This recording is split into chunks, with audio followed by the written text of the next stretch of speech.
no juzgues.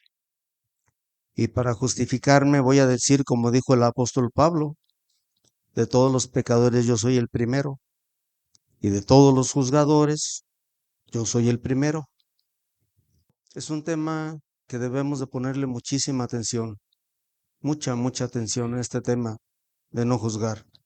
La enseñanza de Jesús sobre no juzgar es uno de los pilares del Sermón del Monte. Está basada en las relaciones humanas, pero principalmente en las relaciones entre los miembros de la Iglesia de Cristo en todo el mundo. Este tema habla de personas religiosas que se oponen a la verdadera justicia de Dios y crean su propia justicia. Desde el momento en que una persona se cree más justa que otro, se cree ya con capacidad o con derecho de juzgar, porque nos creemos más que los demás. Se concentra en la hipocresía y el espíritu de crítica, principalmente de los líderes y personas que creen saber mucho. Son los que más juzgan. No estoy generalizando. Nos enseña cuáles deben de ser las relaciones correctas. Lo que nos enseña Jesucristo es cuáles deben ser las relaciones correctas entre las personas dentro de nuestra denominación, pero más entre distintas denominaciones. Porque si entre nosotros nos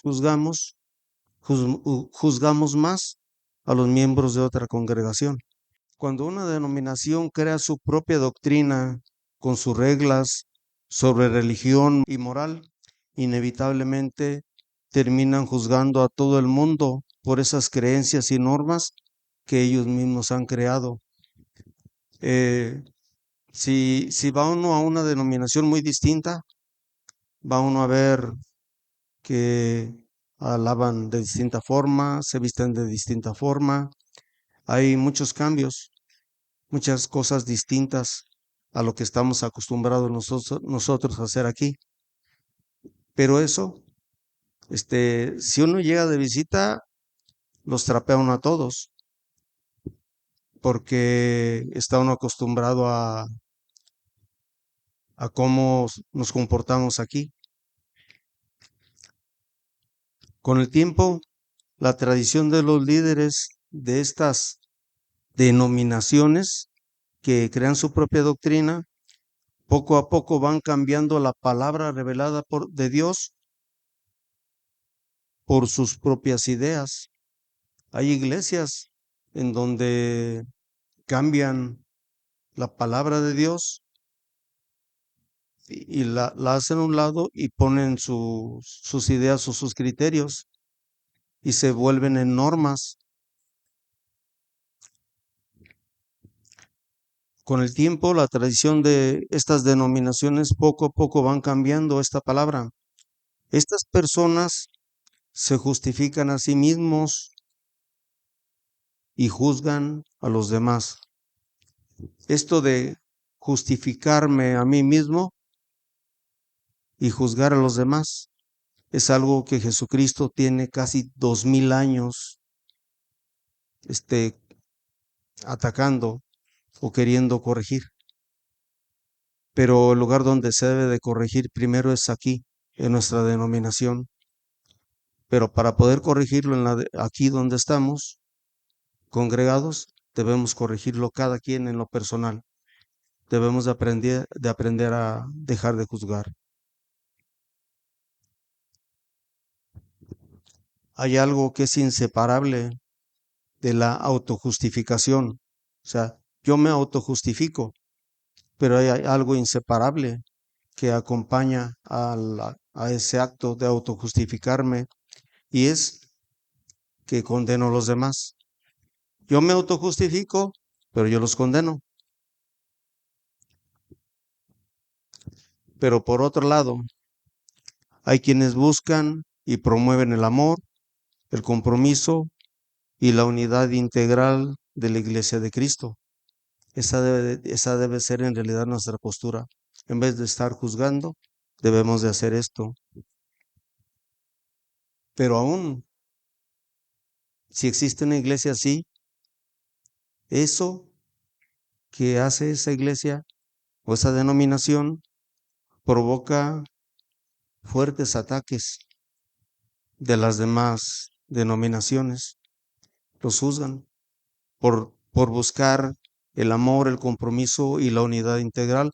También es un motivo para que las demás personas los juzguen. Solamente la doctrina bíblica puede enseñarnos qué es la verdadera santidad, unidad y comunión y qué no lo es. Para esto hay necesidad de confrontar estos temas aún en contra de nosotros mismos. Por eso les decía, primero tenemos que confrontarnos a nosotros mismos. El confrontarse a uno mismo y confrontar en ocasiones a una iglesia o a una denominación mundial, y muchas veces es lo que hace el cambio. Y tenemos como ejemplo lo que hicieron Lutero, Calvino, Enrique VIII, Tomás Cranmer, entre otros. ¿Qué hicieron ellos? Se rebelaron contra doctrinas impuestas por la Iglesia Católica. Pero si ellos no hubieran confrontado esos detalles, no existiría nunca habría surgido la Reforma Protestante y no existiría la Iglesia Evangélica. Existe gracias a que ellos se atrevieron a confrontar al, a Roma. Tuvieron ese valor de hacerlo y por eso estamos aquí nosotros. ¿Pero qué hicieron? Confrontaron. ¿Con qué? Con la misma palabra, no con críticas. Confrontaron con la palabra de Dios. Sí, debemos examinar las creencias y actitudes de los demás, pero únicamente a través del filtro de las Escrituras. Jesús nos enseña que en privado confrontemos el pecado de un hermano. Y esto no es juzgar. Si yo veo que un hermano anda fallando en un detalle, después de haber corregido yo los míos, y voy y platico con él en privado, yo ya no lo estoy juzgando. Eso ya no es juzgar, es confrontar, es ayudarle a que confronte su pecado. Pero esto es haciéndolo en lo particular y no en una forma pública. Si lo hace uno en una forma pública, entonces sí estamos juzgando a una persona. Dice en Mateo 7:1, no juzguen a los demás y no serán juzgados. Aquí está hablando Jesucristo. Juzgar viene del griego crino y significa asumir el oficio de juez. Si se dan cuenta lo que estamos haciendo al juzgar, asumimos el juicio de juez y nosotros tenemos un juez que es Dios. Pero cuando estamos juzgando a otra persona, estamos asumiendo ese oficio, el papel de juez. Hay muchas personas en el mundo que saben bien que la justicia de Dios exige que quienes practican el pecado merecen morir. Pero ellos, aunque lo sepan, aunque estén bien conscientes, de todos modos siguen practicando el pecado, aunque sean evangélicos. Pero aún incitan a otros a que también lo hagan con su comportamiento. Tal vez tú crees que puedes condenar tú. Al decir tú, me estoy hablando a mí. Tal vez tú crees que puedes condenar a tales individuos, pero tu maldad es igual que la de ellos y no tienes ninguna excusa.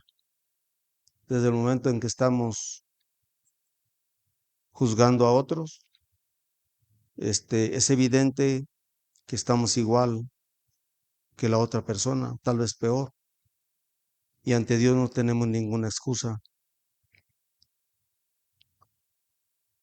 Cuando dices que son perversos y merecen ser castigados, te estás condenando a ti mismo, porque tú que juzgas a otros, también practicas las mismas cosas. ¿Por qué entonces juzgas a otro creyente? ¿Por qué menosprecias a otro creyente? Recuerda que todos estaremos un día ante el tribunal de Dios.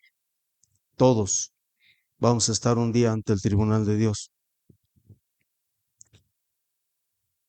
Es cierto, cada uno de nosotros tendrá que responder por sí mismo ante Dios.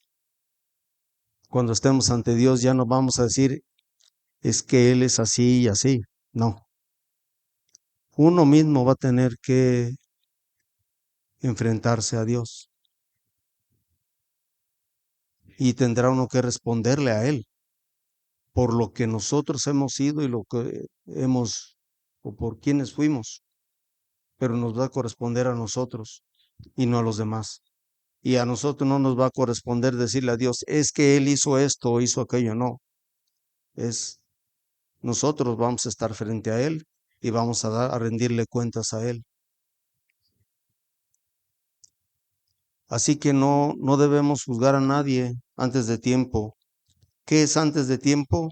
Antes del que el Señor Jesucristo venga, pues Él sacará, fíjense lo que va a hacer, sacará a luz nuestros secretos más oscuros y revelará nuestras intenciones más íntimas. Eso lo va a hacer Jesucristo. Entonces, Dios le dará a cada uno el reconocimiento que le corresponda. Le corresponde darlo a Él, lo que nos corresponda a nosotros, pero es Dios quien va a juzgar. Solo Dios, quien ha dado la ley, es el juez. Dios creó la ley y Él es el juez. Él es un juez justo y va a aplicar la ley tal y como es. No vamos a poder llegarle con un cheque firmado acá por debajo de la mesa. No podemos porque Él es un juez justo.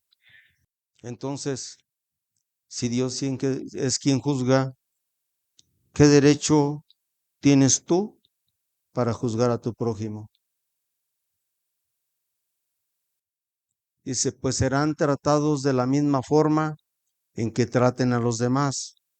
El criterio que usen para juzgar a otros es el criterio con el que se les juzgará a ustedes. Jesucristo nos va a juzgar con el criterio que nosotros juzgamos a todos los demás. Aquí Jesús nos está confrontando con nuestros malos hábitos, pero aquí tal vez con uno de los peores, que es el juzgar. No habrá compasión para quienes no hayan tenido compasión con otros. Pero si ustedes han sido compasivos, Dios será misericordioso con ustedes cuando los juzgue. Juzgar para condenar es jugar a ser Dios, porque ya les había dicho, Dios es el juez. Y si nosotros estamos juzgando y condenando a un hermano, estamos jugando a ser Dios. El Padre, ni siquiera Dios Padre nos va a juzgar, sino que le ha dado toda la autoridad a Jesucristo, una autoridad absoluta para juzgar. Cuando Jesucristo le dijo a sus apóstoles, toda autoridad me ha sido dada en el cielo y en la tierra, incluye que lo convierte en juez. El día del juicio, en realidad quien nos va a juzgar es Jesucristo. La mayoría de las personas no dudamos nada cuando vamos a juzgar, pues nos creemos mejores que la persona a quien juzgamos. Cuando juzgamos, tomamos el papel de jueces, dando a entender que conocemos y entendemos todo, pero al considerarnos aptos para juzgar, seremos juzgados por nuestro conocimiento y sabiduría. La mayoría de las veces cuando juzgamos es porque creo, no, es que yo sé por qué estoy criticándolo. Yo conozco mucho de la palabra de Dios. Dios me ha dado mucha sabiduría. Ah, bueno, Dios va a utilizar esa sabiduría para juzgarnos. Seremos juzgados por nuestros conocimientos y sabiduría que afirmamos que es nuestra. Si tenemos conocimiento de la palabra de Dios, si tenemos sabiduría, es porque Dios nos la dio. Y si nosotros continuamos en nuestra vida juzgando, vamos a ser juzgados y más por toda la sabiduría y el conocimiento que hemos obtenido por nosotros mismos cuando es Dios quien nos la dio. Al que sabe mucho, mucho se le demandará. Si nos convertimos en jueces de los demás, cuando Cristo nos juzgue, no podremos alegar ignorancia de la ley, pues creemos saberlo todo. ¿Cómo le vamos? Si Cristo nos va a juzgar y nosotros aquí decimos que sabemos todo, el momento en que Cristo nos juzgue, ¿cómo le vamos a decir? No, es que yo no sabía. No, tú crees saberlo todo. Tú eres un sabio que conoce la palabra al pie de la letra. Pues te voy a juzgar con tu sabiduría y con tu conocimiento. ¿Y por qué te preocupas por la astilla en el ojo de tu amigo cuando tú tienes un tronco en el tuyo? Uno de los ejemplos más claros que Jesús explica es el del fariseo y el publicano. Estaban un fariseo y un publicano dentro del templo, estaban orando, pero el fariseo estaba puesto de pie, retirado del publicano. El publicano estaba postrado en el suelo, con la mirada en el suelo, porque se sentía indigno de siquiera voltear al cielo, mientras que el fariseo estaba de pie, con su ropa impecable y poniendo su mirada al cielo, que es algo que Jesucristo hacía siempre que oraba, volteaba a mirar al cielo. Los fariseos hacían lo mismo. Pero fíjense lo que dijo el fariseo: te agradezco, Dios, porque no soy un pecador como todos los que están aquí. Pues yo no engaño, no peco, no cometo adulterio y para nada soy como ese cobrador de impuestos que está ahí. Para nada. ¿Qué era lo que estaba haciendo? Él se estaba justificando y al mismo tiempo estaba condenando al cobrador de impuestos. Mientras el cobrador de impuestos estaba diciéndole a Dios: Señor, ten misericordia de mí. Y dice Jesucristo que el que salió justificado del templo no fue el fariseo, fue el cobrador de impuestos. Otro ejemplo de la mujer pecadora. Los maestros de la ley religiosa y los fariseos le llevan a Jesucristo una mujer que había sido sorprendida en el acto de adulterio y la pusieron en medio de la multitud. Donde estaba Jesucristo había mucha gente escuchándolo, pero ellos llegan con la mujer y la ponen en medio de toda la multitud. Le dicen: maestro, esta mujer fue sorprendida en el acto de adulterio. Aquí voy a voy a hablar de dos cosas. No están en la Biblia, pero igual. Si se fijan, los maestros de la ley van ante Jesucristo y le llevan el caso de una mujer adúltera, pero lo hacen, en primer lugar, lo hacen para hacerlo, para buscar un error y poderlo acusar. Pero una cosa curiosa, fue encontrada en el acto mismo de adulterio. Lo curioso es que si fue encontrada en el acto de adulterio, ¿por qué nomás llevaban a la mujer y al hombre no lo llevaron? Es algo curioso, ¿no? El machismo existe desde Adán. Y todavía le dicen, la de ley de Moisés manda apedrearla. Y esa es una mentira. La ley de Moisés dice que los dos que cometieron adulterio deben de ser apedreados. Pero ellos le dijeron a Jesús, la ley dice que debe ser apedreada, nada más ella.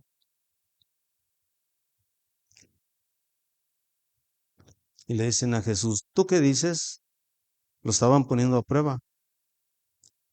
Si Jesús la declara culpable, habrían dicho, oye, pero tú dices que que tú no vienes a juzgar, tú dices que vienes a salvar, te estás contradiciendo. Si Jesucristo dice es, bueno, si dicen que es culpable, si dice que es inocente, entonces tú estás en contra de la ley. Entonces, si hubiera dicho Jesús es inocente o es culpable, había caído en la trampa, pero Jesucristo no contestó ninguna de las dos. Intentaban tenderle esta trampa para que dijera algo y pudieran usarlo en su contra, pero Jesús se inclinó y estaba escribiendo en tierra. Había arena y él empezó a escribir en la arena. No sabe, en la Biblia no dice qué es lo que escribía, pero hay estudiosos que piensan que estaba escribiendo los pecados de todos los que llevaron a la mujer. Y él estaba escribiendo los pecados ahí en la arena de cada uno.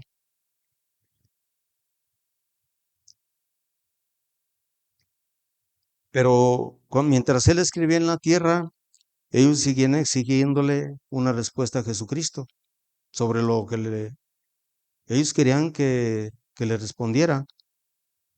Él se incorpora y les dice, muy bien, pero al que nunca haya pecado, que tire la primera piedra, porque la ley era apedrear a los que cometían adulterio. Bueno, de todos ustedes, el que nunca haya pecado, tire la primera piedra. Jesús se agacha y sigue escribiendo.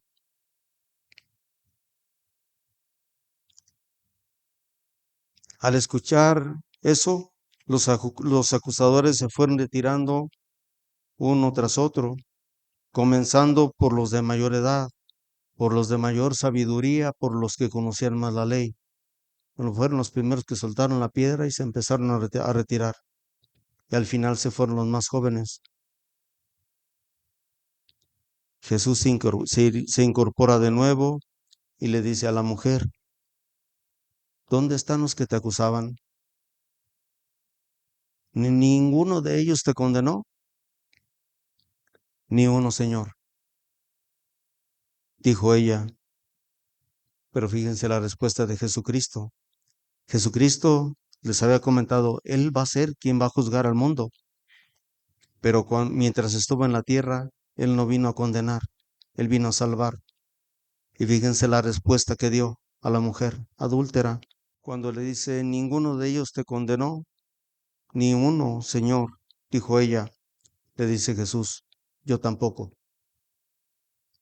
Y le dijo después Jesús, vete y no peques más. No la condenó, porque él no vino a juzgar al mundo. Cuando él vino a salvar al mundo. Por eso él dijo, yo tampoco te juzgo, pero sí le dio instrucciones. Dice, vete y no peques más. ¿Cómo puedes pensar en decirle a tu amigo, déjame ayudarte a sacar la astilla de tu ojo, cuando tú no puedes ver más allá del tronco que está en tu propio ojo? Hay versiones que usan la palabra astilla y versiones que usan la palabra paja, pero también en vez de decir tronco dicen viga, viene siendo lo mismo. Una astilla comparada con un tronco tiene una enorme diferencia. Entre una astillita y un tronco es una enorme diferencia. Aunque Jesús, al usar estos dos términos, no se refiere a pecados pequeños contra pecados grandes. Él se refiere a pecados grandes contra pecados gigantes. Juzgar es un pecado gigante. El punto principal es que el pecado de juzgar es mayor que el pecado de la persona a la que se está juzgando. Yo estoy juzgando a uno de mis hermanos, pero mi pecado es mayor por el pecado por el que juzgo a mi hermano. Esto desde el punto de vista que se provoca. Si yo juzgo públicamente a uno de mis hermanos, yo le voy a causar mucho daño.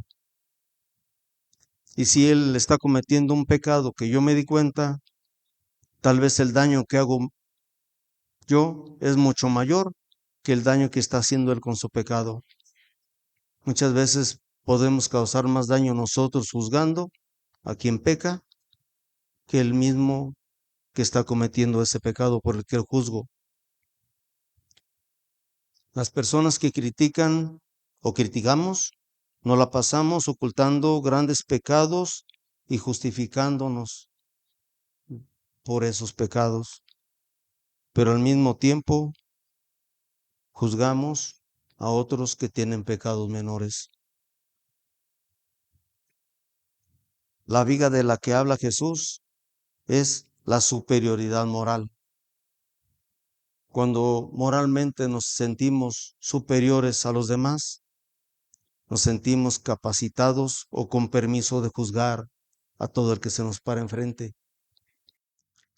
Al autojustificarse y juzgar a otros, estas personas están jugando a ser Dios. Ya se los había comentado, Dios es el juez y Él es el que juzga. Pero si nosotros, no sé cuántos tengan la costumbre de juzgar, pero si nosotros juzgamos, cada que juzgamos, estamos jugando a ser Dios. Pues confiamos más en nuestro criterio, en nuestro propio juicio, que en el mismo juicio de Dios, para determinar lo que es bueno y lo que es malo. Por eso tenemos la costumbre de juzgar. No estoy hablando del mundo, estoy hablando de personas que pertenecen a la iglesia de Cristo.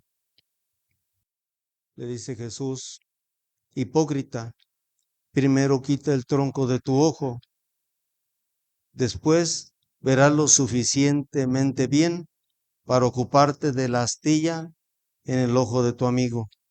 El pecado que representa el tronco o la viga es el endiosamiento. O sea, nos endiosamos con nosotros mismos, que es lo que Jesús estuvo condenando directamente a lo largo del Sermón del Monte, al decirle en su propia cara a los fariseos, hipócritas. Dejen de autojustificarse, reconozcan sus pecados, arrepiéntanse, cambien su forma de pensar, quítense su máscara de santidad y dejen de ser actores. ¿Por qué se los decía? Porque los fariseos, ellos en público eran perfectos, pero nada más en público. Todo lo que hacían era para todo lo que hacían de la ley era nada más para ser vistos por los hombres, porque de ahí en fuera no seguían la ley para nada.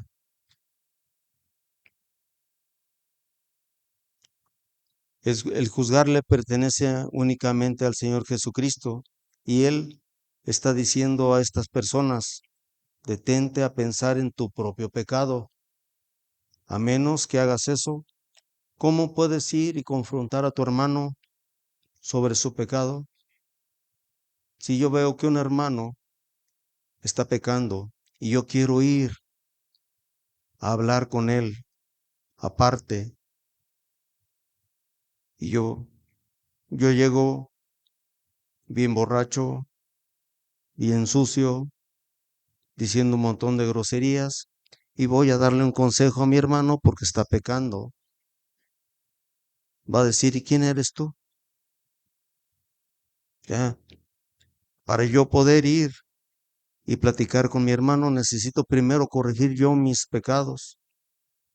Y si yo corrijo mis pecados y mi hermano ve el cambio en mi vida y yo hablo con él va a poder aceptar un buen consejo de parte mía, porque ya vio el cambio en mi vida. Esa es la diferencia.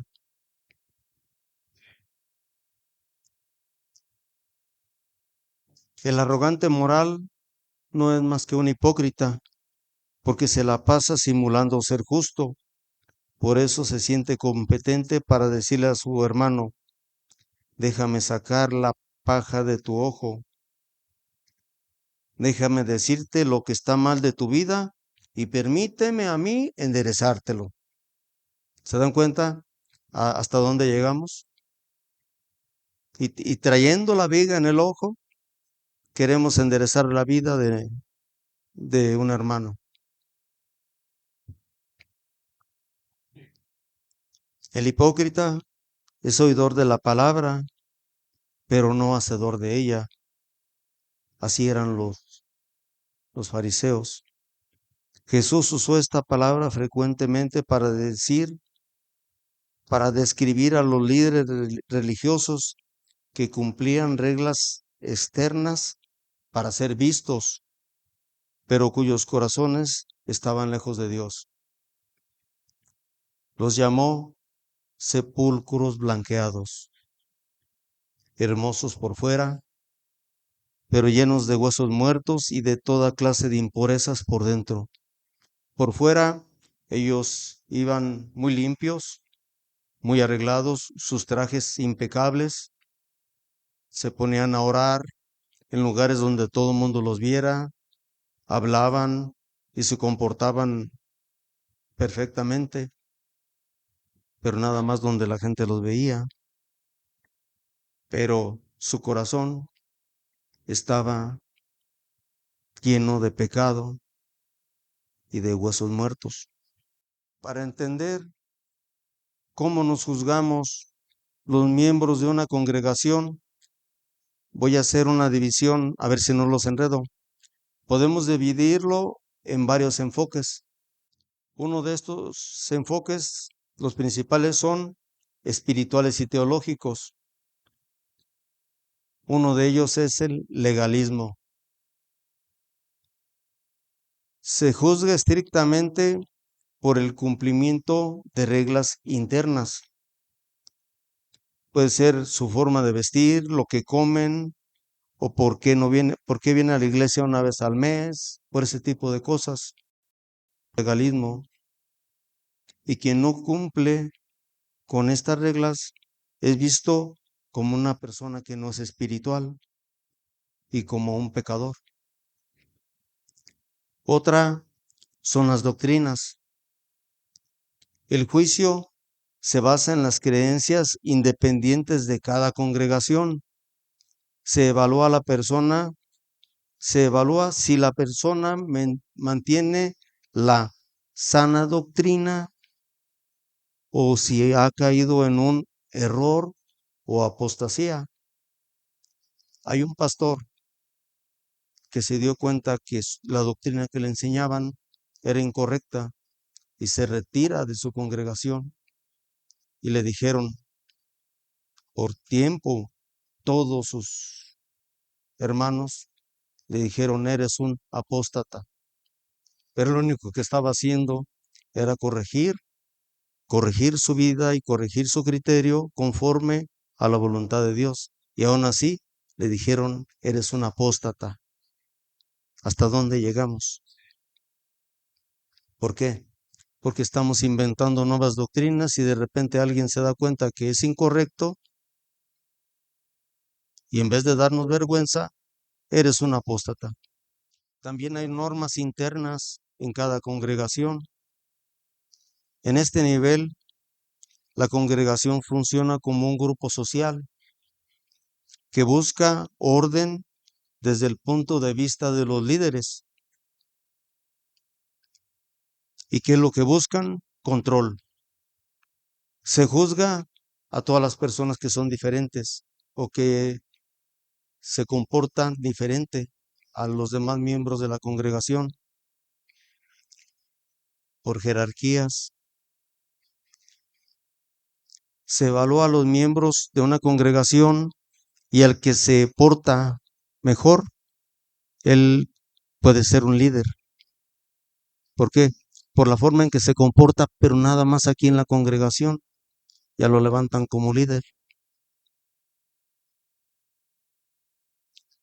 Por tradiciones. A veces no se juzga un pecado bíblico, sino la reputación de una tradición local o costumbre de la iglesia que no está escrita, pero que todos saben que deben seguirse. Hay veces que las congregaciones tienen normas internas que no son bíblicas, pero son normas internas y las tienen que seguir. Y si no las siguen, ya es un motivo más para juzgar a la persona.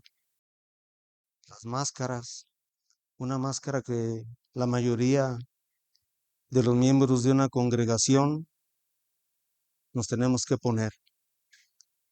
Antes de salir de la casa nos ponemos la máscara, llegamos aquí con la máscara puesta, somos unos perfectos, unos santos, justos. Salimos de aquí con la máscara, llegamos a la casa y la aventamos. Y ya en casa ya nos comportamos realmente como somos. Creo que es tiempo de dejar de ver los pecados y las fallas de nuestros hermanos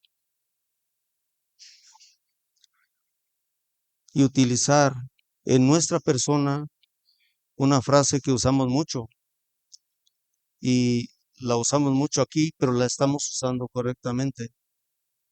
Nos la ha enseñado nuestro pastor. Primero yo. O sea, en mi relación con Dios, pues primero yo.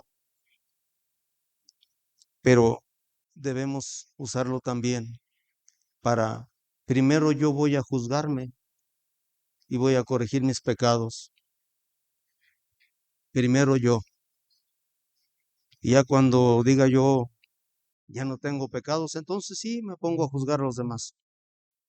Pero el día que nos autojuzguemos verdaderamente, vamos a empezar a dejar de juzgar a nuestros hermanos. Si debemos analizar nuestra vida a la luz de la palabra,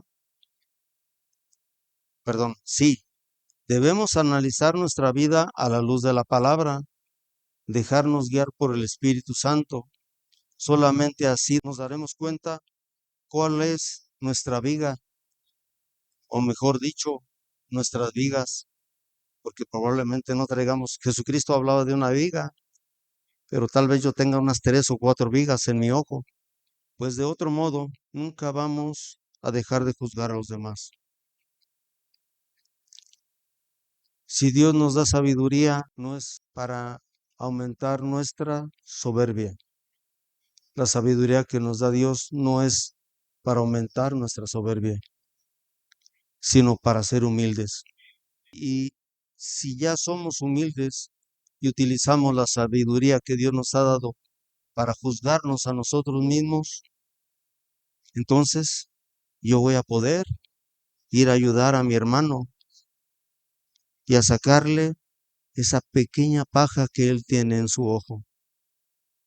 Pero hasta que la sabiduría que nos dé Dios la utilicemos para sacar el montón de vigas que traemos nosotros. No juzgues y no serás juzgado, porque con la misma medida con que juzgas, serás juzgado. Normalmente las personas nos condenamos a nosotros mismos en el momento que emitimos un juicio hacia los demás. Lo que te choca, te checa. Lo que no puedes tolerar es que a mí no me gusta que me digan mentiras. Es muy probable que es porque tú estás diciendo mentiras y más grandes. Nada más que tus propias mentiras sí las justificas y las mentiras de los demás te molestan. Si tú te has sentido juzgado, hoy Dios te dice, yo no te juzgo, como a la mujer que fue sorprendida en el acto de adulterio.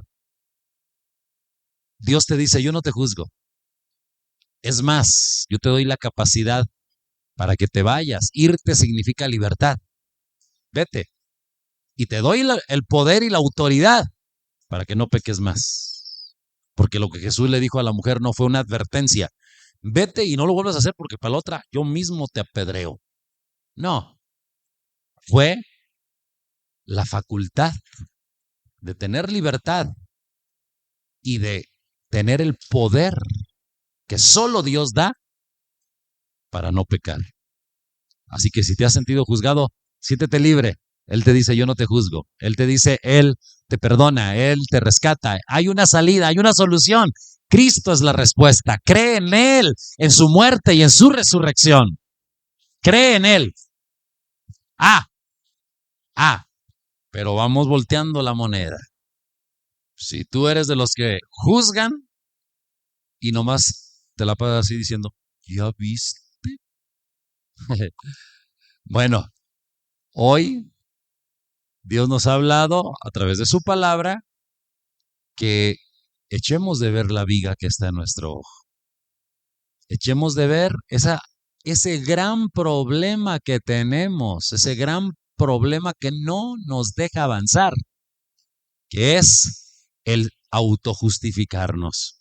Señor, ayúdame primero a poder recibir tu perdón, porque tú ya proveíste a través de la muerte de tu Hijo Jesucristo y a través de su resurrección el camino para la vida, el camino para la salvación, el camino para yo ser justificado.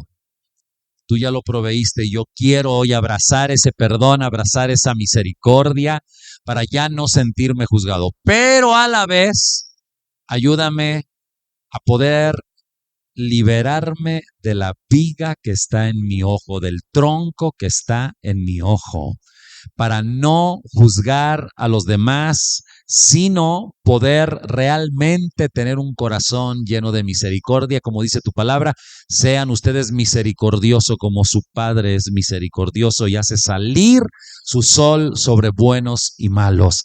Hoy, Señor, te pedimos que liberes nuestro corazón, liberes nuestra vida, líbranos de la crítica, líbranos del juicio y ayúdanos a amar, ayúdanos a bendecir, ayúdanos a perdonar, ayúdanos a liberar a otros también. Hoy queremos, Dios, darte honor, darte gloria y pedirte en el nombre de Jesús que nos perdones por el juicio que hemos emitido y que nos ayudes a no ponernos, Señor, en ese nivel o en ese lugar de jueces, sino ponernos en el nivel de hombres y mujeres perdonados y liberados por tu gracia. Hoy declaramos libertad. Vamos, toca a la persona que está a tu lado y dile a Dios, Señor, ayúdanos para poder experimentar tu amor, tu perdón, tu poder. Mira, yo quiero decirte que el mundo no se divide en buenos y malos, no, se divide en malos que no aceptan que lo son y malos que hemos aceptado que somos pecadores